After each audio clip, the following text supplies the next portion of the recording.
Assalamualaikum warahmatullahi wabarakatuh.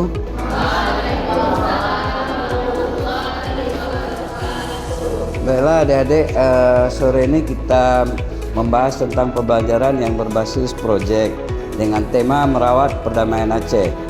Ada beberapa topik yang akan kita kerjakan. Ini adik-adik nanti ke DPRA, ke Komisi Kebenaran dan Rekonsiliasi ini KKR, kemudian ke Kesbangpol Aceh. Ketahanan politik adalah kemampuan suatu negara untuk mempertahankan stabilitas dan keutuhan politiknya dalam menghadapi berbagai tantangan, baik dalam maupun di luar negeri. Ini mencakup kekuatan institusi politik, partisipasi masyarakat, dan kemampuan untuk mengelola konflik. Kehidupan politik di Indonesia saat ini sangat dinamis, di mana meliputi berbagai macam faktor seperti demokrasi digital, tantangan sosial dan ekonomi, serta ancaman terhadap ketahanan nasional. Selanjutnya, beberapa strategi yang dapat diimplementasikan untuk memperkuat ketahanan politik di Indonesia meliputi 3 macam. Yang pertama, pendidikan politik, dialog sosial, dan reformasi kebijakan. Selanjutnya, peran stakeholders. Pentingnya peran pemangku kepentingan dalam menjaga ketahanan politik adalah yang pertama, peran pemerintah, kedua, peran partai politik, dan yang ketiga, peran masyarakat sipil. Sebelumnya boleh tolong perkenalkan dulu. Oke. Saya Oni Imelva, ya. Saya di KKR Aceh sebagai wakil ketua KKR Aceh, ya, dan juga saya eksekusi untuk ketua kelompok kerja komunitas implementasi. Maka di ruangan ini ada kotak-kotak arsip gitu ya. Tidak sering ada lapangan. Ke lapangan sudah tentu wajib ya, kita harus berhubungan korban gitu ya.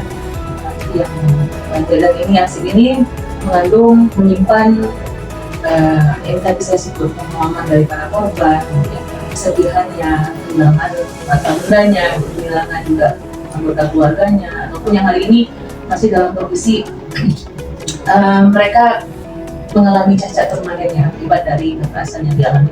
Ada pertanyaan? Bu, kasih tahu dulu kegiatan-kegiatan KKR ini. Oke. Misalnya kayak dalam mengatasi konflik-konflik, contohnya konflik horizontal itu. Ya. Itu tadi saya coba bicara latar belakang, kemudian sampai di mana lahirnya KKR. Ya. Itu belum sampai ya, masih perlu disebutkan dalam perjanjian damai. Ya. Nah, 15 Agustus 2005 itu tidak serta-merta KKR itu langsung terbentuk, walaupun ada di dalam poinnya itu ya, perjanjian bagian dari hak asasi manusia. Kita boleh download aja MOU Helsinki ya. Nanti ada klausul-klausulnya dibantu, dan salah satunya adalah di poin 2.3 itu tentang pembentukan KKR, ya, pembentukan KKR Aceh. Walaupun di situ tidak dapat dipisahkan dengan KKR nasional. Nah, ini yang menjadi polemik yang kalian sebut tadi di Undang-Undang PA, kan? Nah, tapi sebenarnya di MOU Helsinki juga disebutkan. Coba nanti ditelusuri lagi ya. Nah, di 2006 itu Indonesia meratifikasi 2 konvenan ya, yang kemudian menjadi undang-undang tentang hak sipil politik dan juga tentang hak ekonomi sosial budaya.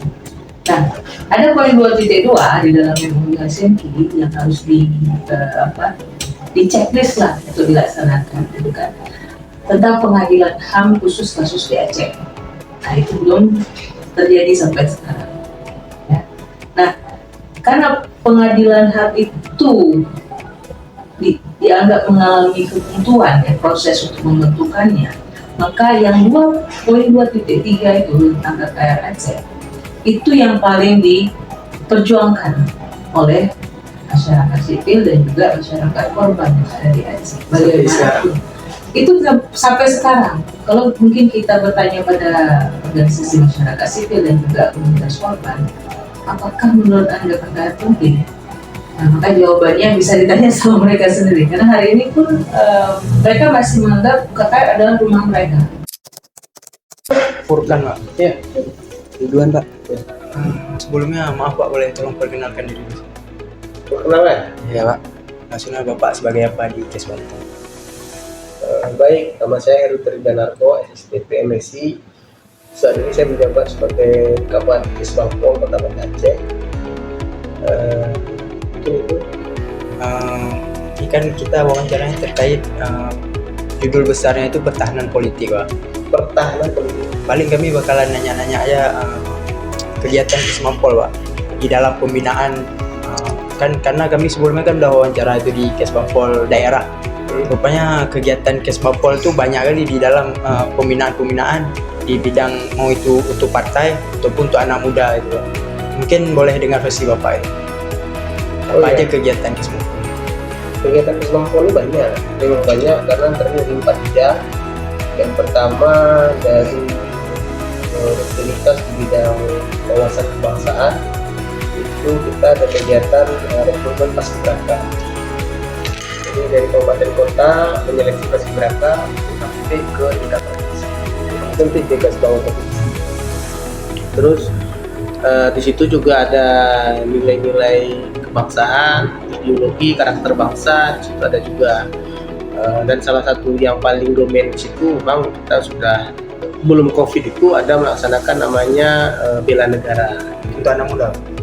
Ya, itu untuk pemuda-pemuda kampung kemarin itu bela negara.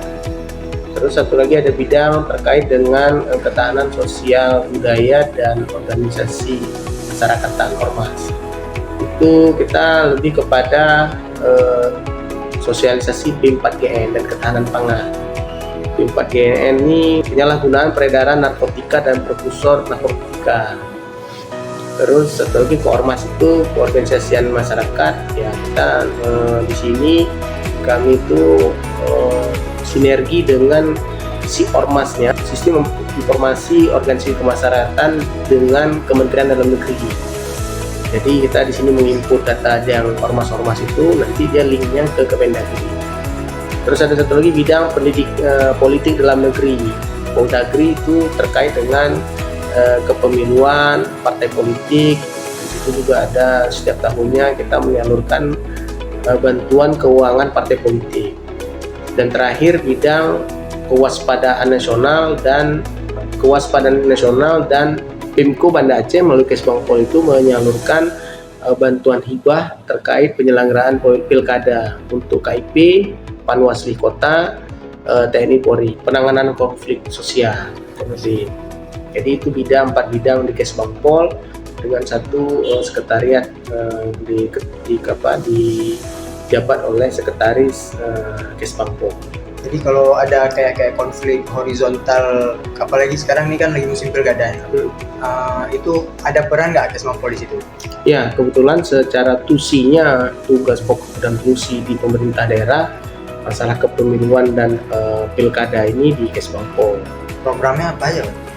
Programnya ya kalau nggak kita salurkan karena pilkada itu murni hibah dari APBD kabupaten kota provinsi gitu.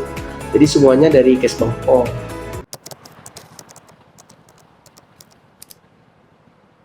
Assalamualaikum warahmatullahi wabarakatuh. Kami dari kelompok 2 akan mempresentasikan tentang ketahanan politik.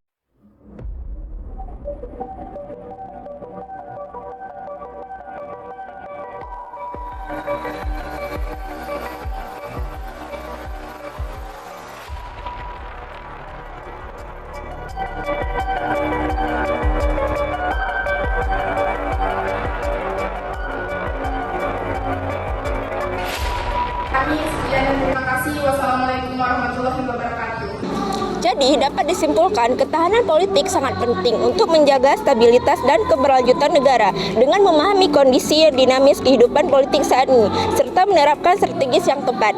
Indonesia dapat memperkuat ketahanannya dalam menghadapi berbagai tantangan.